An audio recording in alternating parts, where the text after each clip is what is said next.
Hello, my name's Julie Williams. I'm a registered migration agent with Migration Downunder, and I'm here today to update you about the skilled nomination process for the subclass 190 and the subclass 491.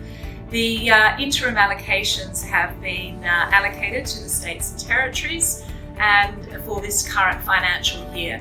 For those of you who are not familiar with Australia's financial year, it commences on the 1st of July each year, so the allocations are the 2022-2023 migration program.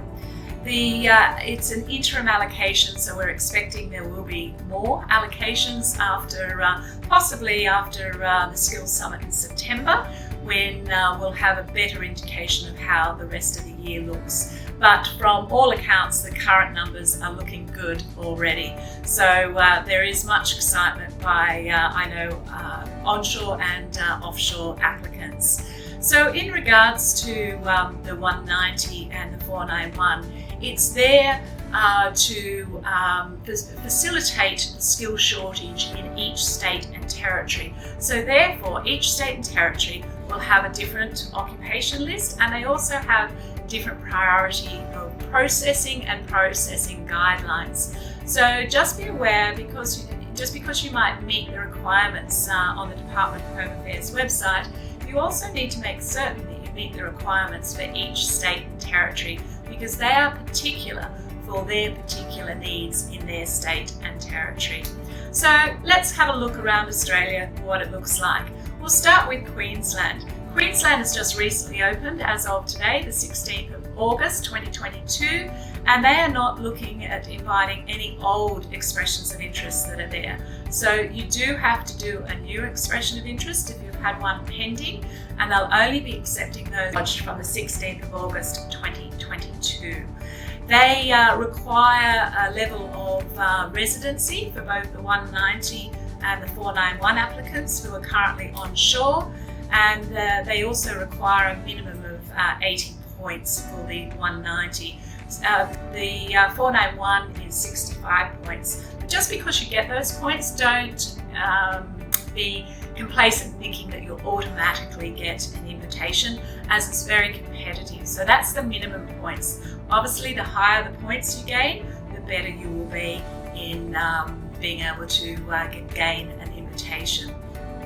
Going across to the Northern Territory. Oh, and just before I go, to the Northern Territory, I think I did mention Queensland is open to both onshore and offshore applicants.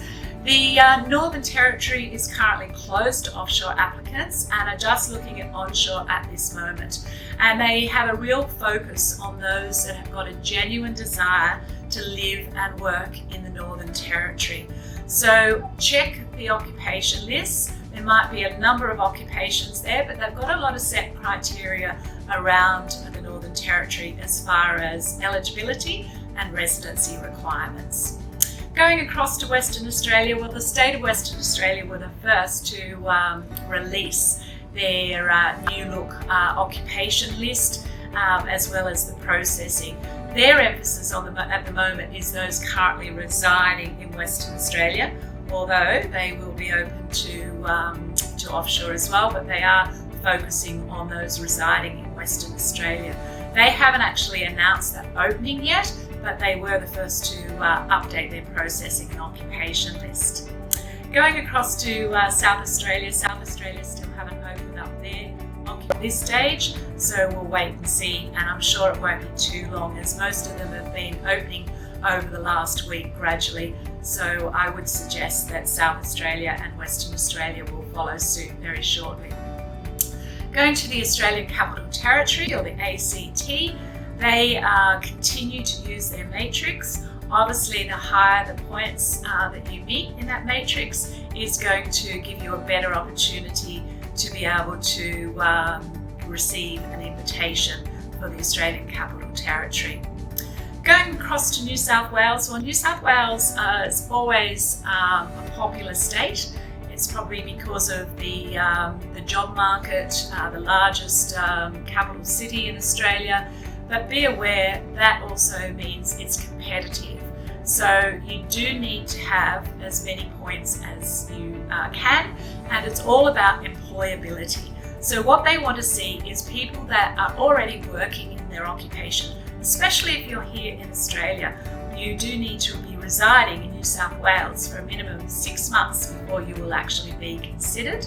And if your nomination has been there for a very long time, you're unlikely to perhaps get an invitation, because the newer applications tend to get the invitations, because the higher the points, then the more likely it is you'll receive that invitation. If you're offshore, it's open. New South Wales are open to offshore candidates. If you've lived in Australia previously, you have to have been offshore for a minimum of 6 months if you didn't live in New South Wales. They also have a requirement that you have 3 years relevant work experience to be considered for the nomination process. Going down to Victoria, Victoria is also open for onshore and offshore applicants. You do have to put in a registration of interest before you can lodge a nomination. There's big emphasis with regards to the STEM occupations, and you do need to show that you've got a genuine desire, again, to live in Victoria and have been residing in Victoria, although it's open to offshore candidates as well. Going down to Tasmania, last but not least, Tasmania has got a really detailed parameters around how they are looking at inviting candidates to apply for a 190 or a 491. They're currently got 3 phases, and they're looking at phase 1 at the moment, which is looking at the cohort that were left over from 21-22 financial year that met the eligibility but just didn't receive an invitation because of the allocations had been exhausted. So they'll be looking at that cohort first, and then they will be moving on to phase 2, which is Gold Pass, Green Pass applicants, and then after that looking at phase 3 for the rest of the candidates. Be aware, you do have to submit a registration of interest before you can even put a nomination in. So you can't lodge a nomination without that registration of interest, or ROI as they refer it to. Look, there's a lot more information to be, had, and if you'd like to go to our website, you'll find it all there. If you feel that you are eligible or would like to know more, feel free to book a consultation with one of our knowledgeable registered migration agents.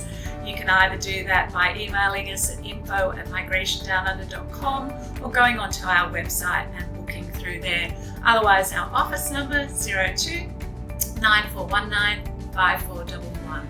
We look forward to being of further assistance, and if you don't already do so, do subscribe to our YouTube and other social media platforms, as that's how we will continue to keep you updated.